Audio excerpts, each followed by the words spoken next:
महाराष्ट्र विधानसभेच्या सार्वत्रिक निवडणुकीसाठी नाशिक जिल्ह्यामध्ये 20 नोव्हेंबर 2024 रोजी सकाळी 7 ते सायंकाळी 6 या वेळेमध्ये मतदान होणार आहे।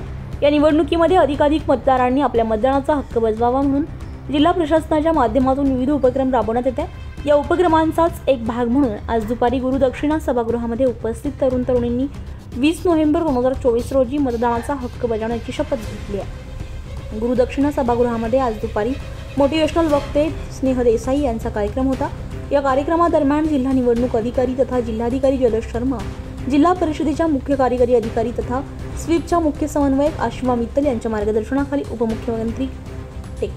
उपमुख्य कार्यकारी अधिकारी वर्षा फडोळ, तहसीलदार मंजिषा घाटके यांनी उपस्थितांना आम्ही भारताचे नागरिक लोकशाहीवर निष्ठा ठेवून याद्वारे प्रतिज्ञा करतो की आपल्या देशाच्या लोकशाही परंपरांचे जतन करू आणि मुक्त, निपक्षपाती आणि शांततापूर्ण वातावरणातील निवडणुकांचे पावित्र्य राखू आणि प्रत्येक निवडणुकीमध्ये निर्भयपणे तसेच धर्म, वंश, जात, समाज, भाषा यांच्या विचारांच्या प्रभावाखाली न येता किंवा कोणत्याही प्रलोभनास बळी न पडता मतदान करू अशी शपथ देण्यात आली। तसेच ओटोबानंही उपस्थित मतदारांची भेट घेतली। दरम्यान विधानसभेच्या सार्वत्रिक निवडणुकीमध्ये अधिकाधिक मतदारांनी आपला मतदानाचा हक्क बजवावा म्हणून विविध उपक्रम राबवण्यात येत आहे। रांगोळी, पोस्टर, आकाश कंदील, बाबांना पत्र या माध्यमातून मतदारांना मतदानाची साथ घालण्यात येते।